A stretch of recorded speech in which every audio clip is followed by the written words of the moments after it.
In the book of Ephesians, remember, Paul is the author of this book. And I'm not going to go back over all the verses, but I am going to pick it back up.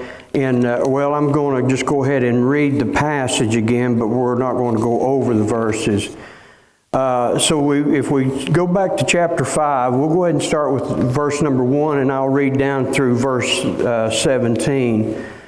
Paul, and today I'm reading from the English Standard. I brought my wrong Bible this morning, but I like this version also.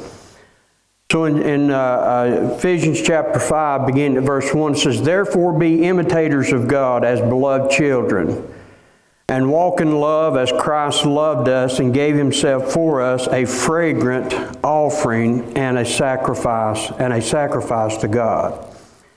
But sexual immorality and impurity or covetousness must not even be named among you, as is proper among the saints. Let there be no filthiness, nor foolish talk, nor crude joking, which are out of place. But instead let there be thanksgiving. For you may be sure of this, that everyone who is sexually immoral or impure, or who is covetous, that is, an idolater, has no inheritance in the kingdom of Christ and God. Let no one deceive you with empty words, for because of these things the wrath of God has come upon the sons of disobedience. Therefore do not become partners with them, for at one time you were darkness, but now you are light in the Lord. Walk as children of light, for the fruit of light is found in all that is good and right and true, and try to discern what is pleasing to the Lord. Take no part in the unfruitful works of darkness, but instead expose them. For it is shameful even to speak of the things that they do in secret. But when anything is exposed by light, becomes visible, for anything that becomes visible is light. Therefore it says, Awake, O sleeper, and arise from the dead, and Christ will shine upon you." Now, before I go into the text, we're going to talk a little more about, because in the next passages, Paul is talking about the main theme of the next 3 verses is using your time wisely. And he spent time before that talking about the devil being children of dark, but now we're children of light. But the devil is roaming. We know this from other scriptures. And one reason that the devil is attacking Christians is because if he can get us, number one, to get focused on other things, or get us even involving ourselves in some type of sin, then we're going to wind up spending so much of our time dealing with the sin or anything that has kept us away from God. So Paul is giving a warning for us here today to not allow ourselves to get drawn into this, because if you do, then you're going to be this person that's going to wind up spending a majority of your time in things that are unfruitful. And Paul is warning, and understand the devil is out to take your time away from you. So now verses 15. "Look carefully then how you walk, not as unwise but wise, making the best use of the time." Why? "Because the days are evil. Therefore, do not be foolish, but understand what the will of the Lord is." So Paul had mentioned all these things in these first 14 verses, because in verse 15, 16, and 17, he's telling us that we are to walk not as the unwise person, but as the wise person.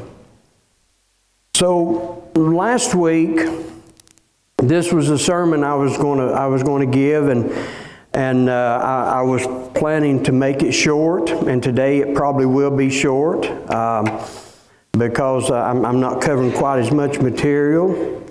But I wanted to bring this, and since this is our first Sunday in the new year, as kind of a, I don't like New Year's resolutions, but for lack of a better term, to start the year off using our time wisely. If we can just learn to be the controller of our time. I like what Dave Ramsey says. If you've never heard Dave Ramsey, he's that big financial guy. And there's a lot of things I like about Dave Ramsey, but one thing that always stood out was when he would make the statement that you tell your money what to do instead of your money tells you what to do. And then he would go on to say, every dollar needs to have a name on it. You need to spend every dollar that you have. Now, he's not talking about you go out here to Walmart. Sorry, Chris. That you go out here to Walmart and blow all your money and make sure these guys have a job. No, he's talking about every dollar is spent, whether part of this going to Walmart, part of it going into savings, part of it going to retirement. Every dollar has a name because he says you tell your money what to do instead of your money telling you what to do. Because most of us, we have debts and our debts tell us what to do. We don't tell our money what to do, but our debts are telling us what to do. Well, if we think about that concept here, we need to have our time. Actually, if we could do it every day, we need to tell our time what we're going to do instead of allowing the time to tell us what we're going to do.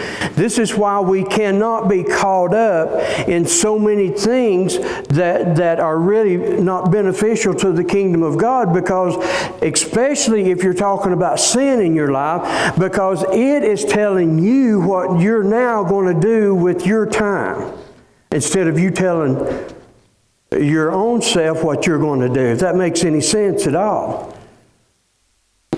But I went back, I found it in an old sermon, and I can't remember what article I read it from. It was a sermon I preached back in 2007, I think it was, and I run across this article that I had mentioned here at the church before, so you probably won't remember it anyway.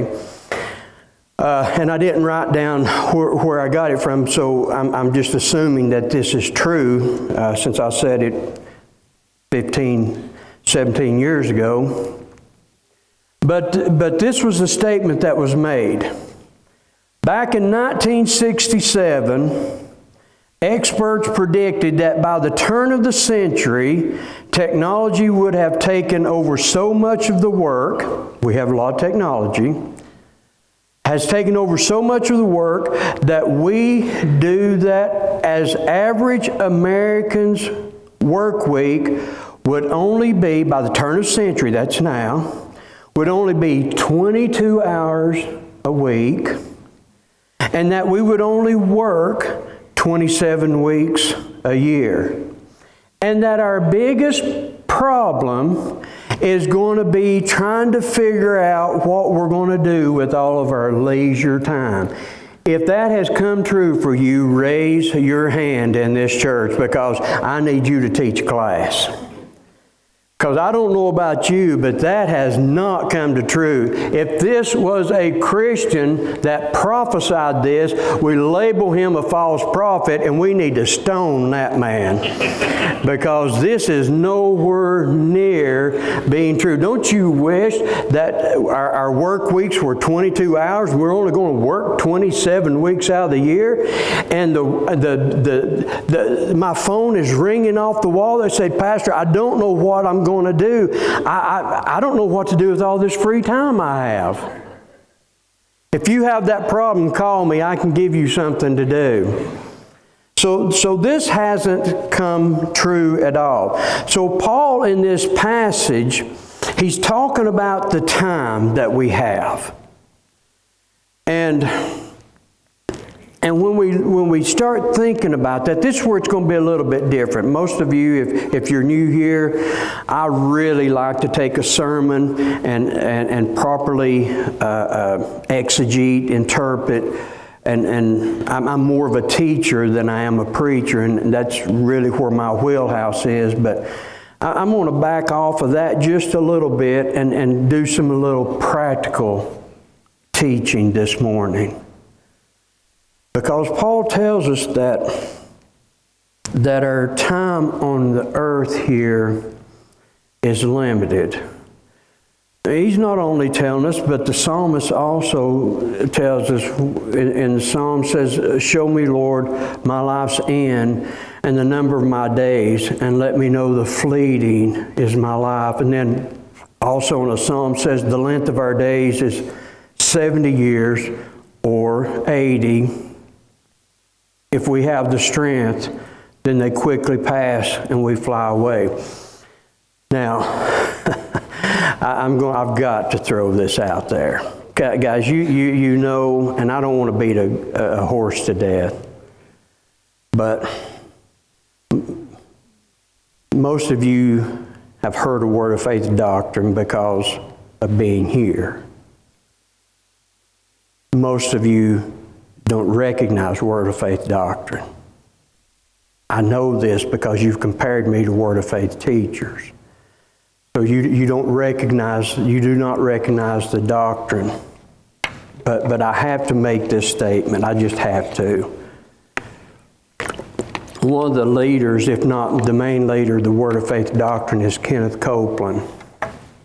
And he made a statement, and he took it from a passage in Genesis about Noah and the Lord talking about the 120 years. You all know the passage. Well, he interpreted that passage and the Lord spoke to him and told him that he would live to be 120 years old. So he made the statement the other day that he would be here until 2056, and then he would die. How foolish this man is. Now, there's a good chance, a real good chance, he's not going to live 120 years. But absolutely, without a shadow of a doubt, that passage has nothing to do with man's years on this earth. We see the psalmist says that our days are 70. This doesn't mean that we're going to live 70 or so by 80 if we have strength and then our life's going to fly away. This is not what the psalmist there is saying either, but we talk about, if I could just use that 70 or 80 as a reference point, because most people make it that age today. Irv is quite a bit older, but most everybody else makes it to that age. So I started doing a little bit of figuring. So this is last week's figures. So if I live to be 70 years old, that means I have 2,555 days left minus 7.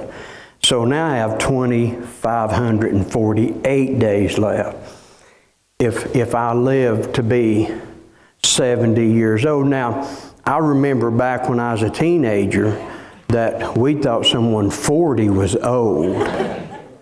And you know, funny thing is, us old folks, I'm 62-year-old, us old folks, we don't see ourselves as 62 or 65 or whatever you are. And even when you look in the mirror, now your body will tell you really quick that you're not a teenager, you're 20s anymore. But it came home to me like a ton of bricks about a week ago.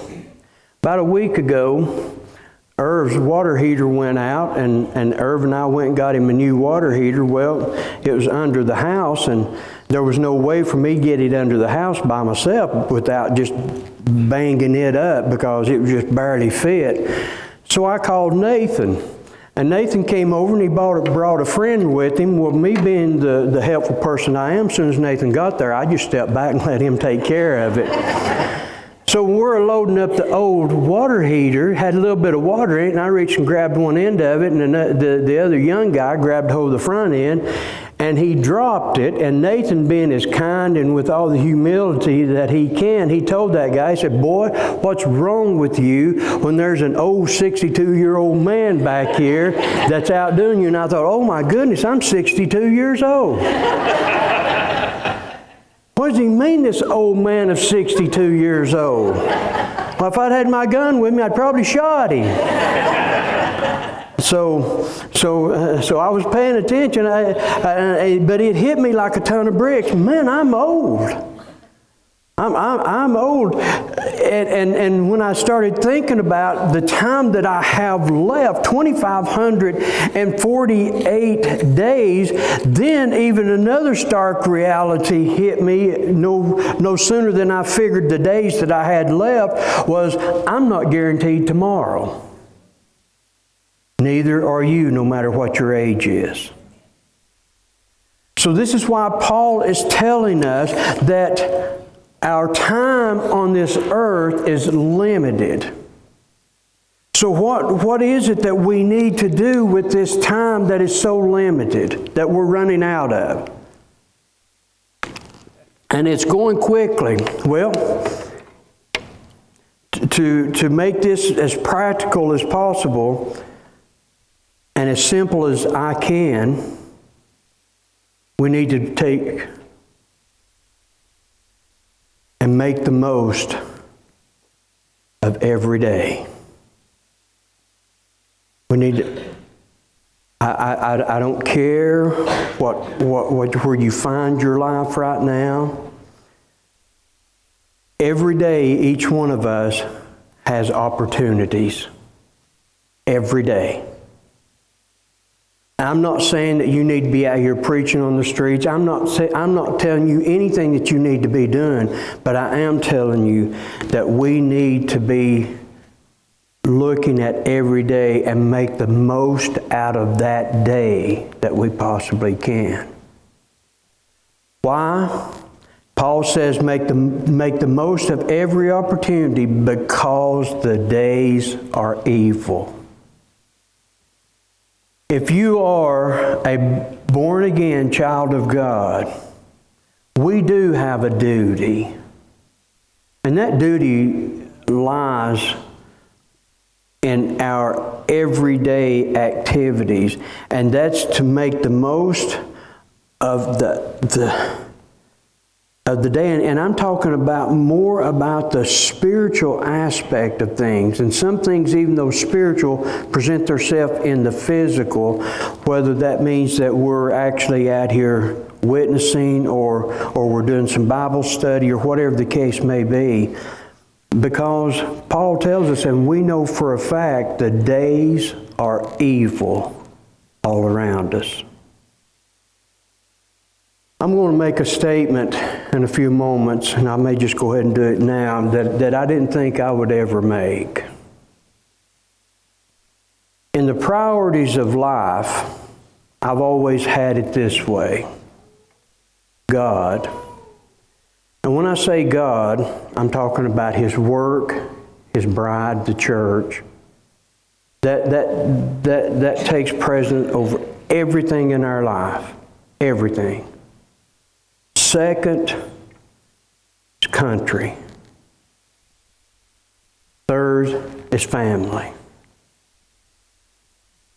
Because the days are so evil and our government has completely went rogue.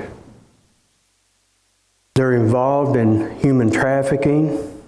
All these three-letter agencies are corrupt to the core. If Donald Trump has not done anything, he has exposed the corruptness in our government. To the point, I'm ready to change my priorities to God, family, instead of country. Now I pray that we can turn this around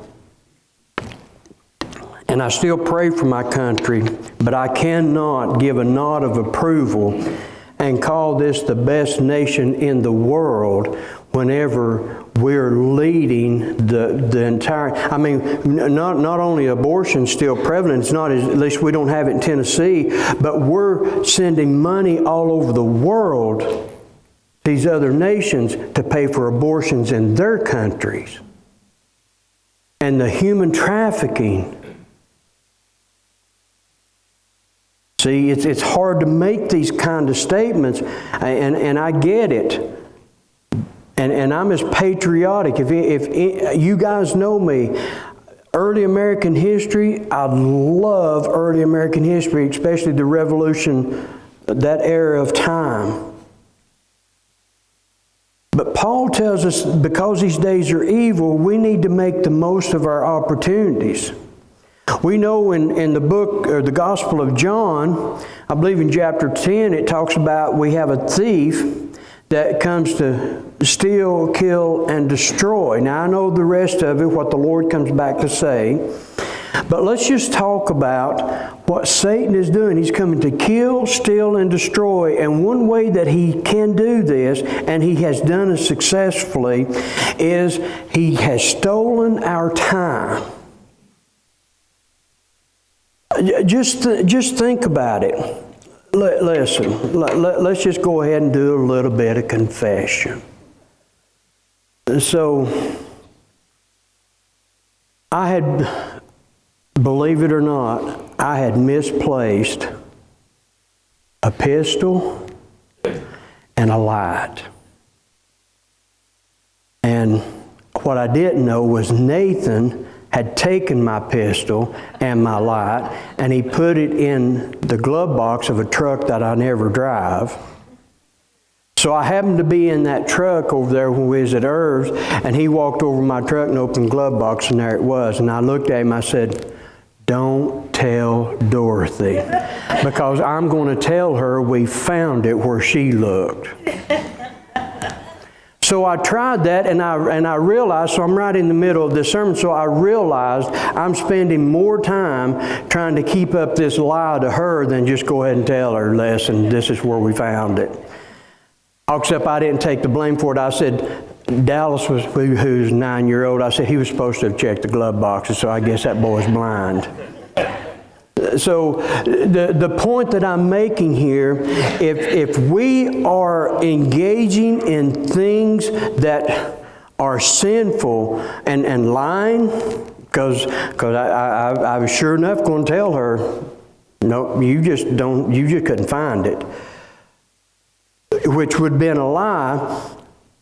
Then the time that has to be spent there,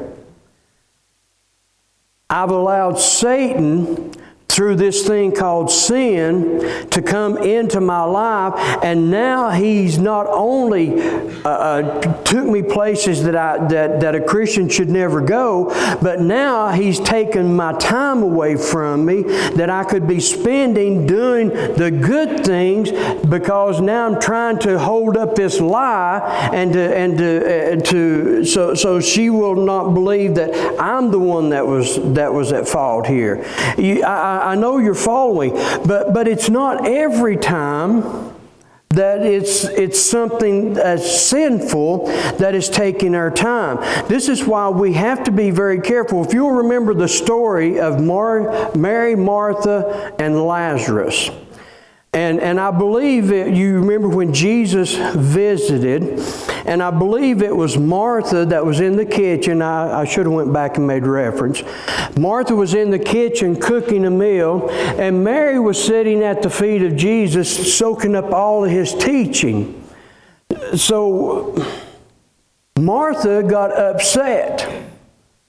Oh boy, now we're going to go to the Lord and tell the Lord what to do.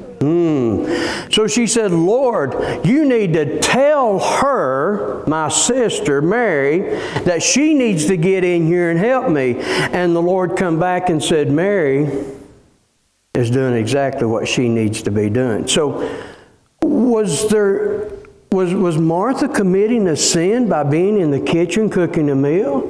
Absolutely not. But Martha was so preoccupied with life that she didn't even realize that God was sitting in the house. That's the problem. She didn't even realize God was there with them. She was too preoccupied. And folks, I'm telling you, that's a good lesson for you and I to learn. We can get so preoccupied with the things of life, even the good things. Now listen, I get it. You parents that have young kids, I think you need to be investing time in your young kids. If they want to play sports, if they want to learn how to play these instruments, and they're going to these practices for whether it's sports or whatever the case may be. I think you need to be investing your time, and it's not sinful. Where it becomes sinful is that you get so preoccupied in those things that you have no time for God, or very little time for God. And not only that, you're so stressed about everything that's going on in your life that you don't even realize God's working in your life. There may be some things that as couples that we're constantly going through things in our marriages that the Lord is trying to help us with, and we're so preoccupied either with the problem or with other things in our life that we don't even recognize God is here working. And He uses the great example, the folks that loved Him dearly, Mary, Martha, and Lazarus. I mean, Jesus even wept when Lazarus had died. It's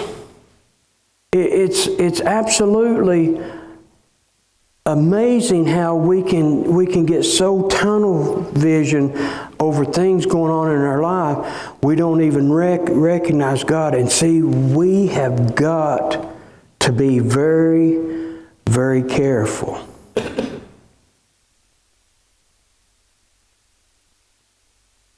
This is why Jesus told us that in Matthew 24, these last day events, and he said it'd be like the days of Noah. And folks, I get it, the sin of homosexuality, but that was not Sodom and Gomorrah's biggest problem. And people want to say, because we have it running rampant in America, this is why God's going to judge us. Well, that part of that's true, but the problem is, remember He said you will marry, give them marriage, be eating, drinking, marrying, giving them marriage. What the writer is trying to convey to you and I, we get so caught up in life, we don't even know what's going on. When the Bible tells us that we should be like the sons of Issachar, that we should not only know the day and times we live, but what we must do. This day and time, we must be very, very, very careful not to allow ourselves to get caught up into all of this. There was a doctor that wrote a book about anxiety and stress, and he called it an overload. He said we're overloaded with possessions. Ooh. Folks, have you noticed these rental storage buildings? They're everywhere. Dave's tapped into that. Sorry, Dave. I'm not a hit at your business. No, he's supplying a need. You know why? If it's in a storage building, not everyone, but the majority of us, we don't need it if it's in a storage building. I mean, if it's locked away. How many things do we have that we just could not live without that we don't even touch now? We don't even know where it's at. Overloaded with possessions. overloaded in our work.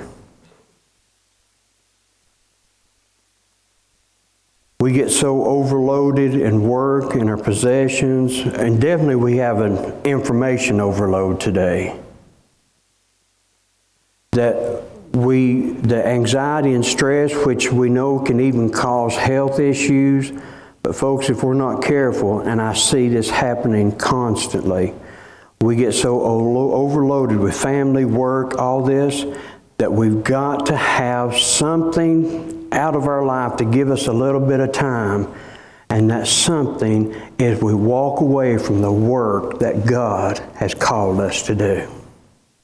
The very thing that you'll get your answer, you just walked away from. It happens all the time. In verse number 17. Is therefore, do not be foolish, but understand what the will of the Lord is. So the practical part is what is the will of God.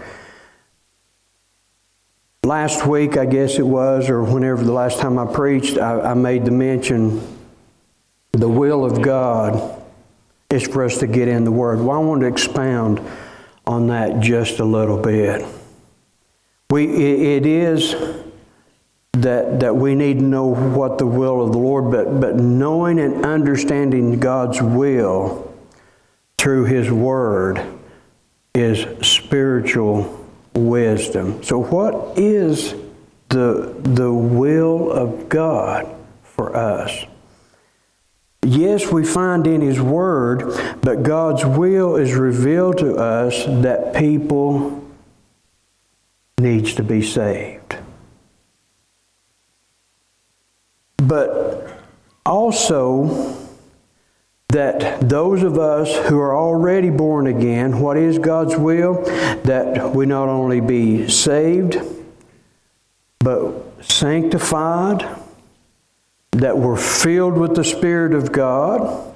We know that. Saved, sanctified, Spirit-filled. Saved, sanctified, Spirit-filled. And we leave those three. Those three are good, but that's not the end of the list. We know this. It's God's will for us to be submissive. It is God's will for us to be thankful.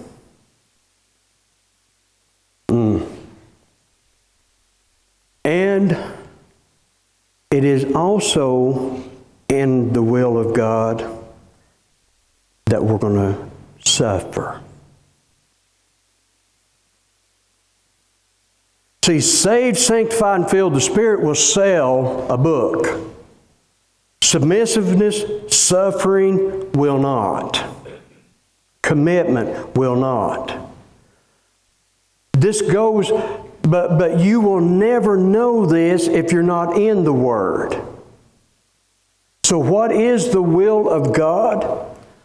It is those things right there. We've got to learn that we have to take all that. Yeah, saved, sanctified, filled with the Spirit, but also that we must be submissive, that we must also understand sufferings involved in this, and to be thankful. It's hard to be thankful when things are falling apart in your life, and that doesn't mean you're thankful for what's going on. You're just thankful for that God is walking with you during this time.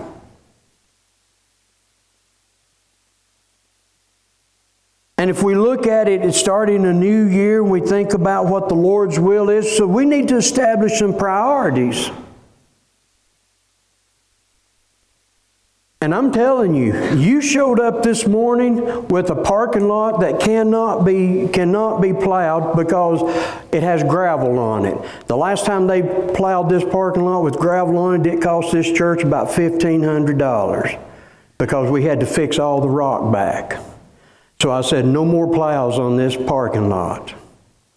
So for you to come knowing you're going to have to walk through the snow, and that you're coming to a sidewalk that still might be froze over. So your priority is being at church. I truly believe that. Not that others that are not here is not. Some people just couldn't make it.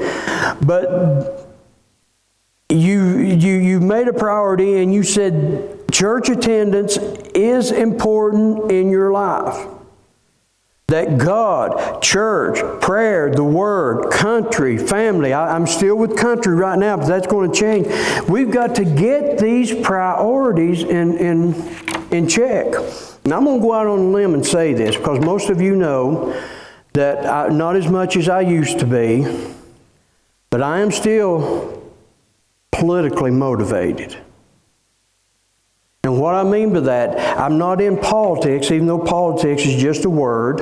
It's dirty politics, but some is not. Folks, I truly believe that every American and every Christian should be involved in the civil arena on some level. This nation was founded. We still have a constitution. We're called not just a republic, but a constitutional republic. Benjamin Franklin told Elizabeth Powell when she asked him, what kind of government have you left us with? He said, a republic if you can keep it. The difference between a republic and a democracy is you vote once a year, whatever, is the only day you engage. A republic, this thing we call an experiment, is what it involves we the people. We the people has to be involved in order for this thing to operate the way it's supposed to be. So yes, I'm taking a few moments to tell you, yes, your priorities are to God, to His church, to His Word and prayer, but also we owe something to all this nation we live in. And we owe something to these guys that paid us a sacrifice to give us these documents in the nation that we have, just to let it be squandered off. We have to be, I'm not saying that you have to run for office, but you need to be involved. You need to understand what our Constitution says. Everyone in here needs to understand what it takes to pass a bill.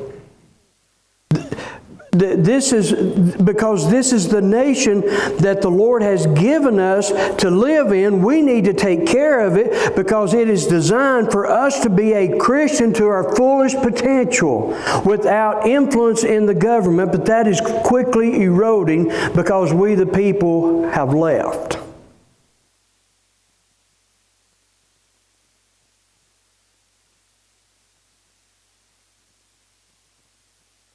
Also, our family.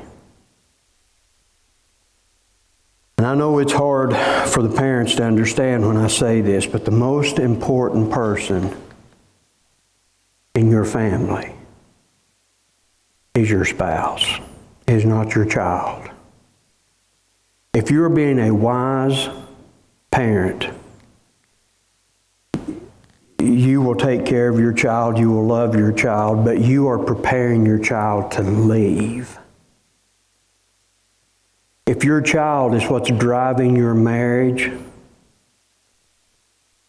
that is the priority of your home, when your child leaves, the glue holding the home together just walked out the door.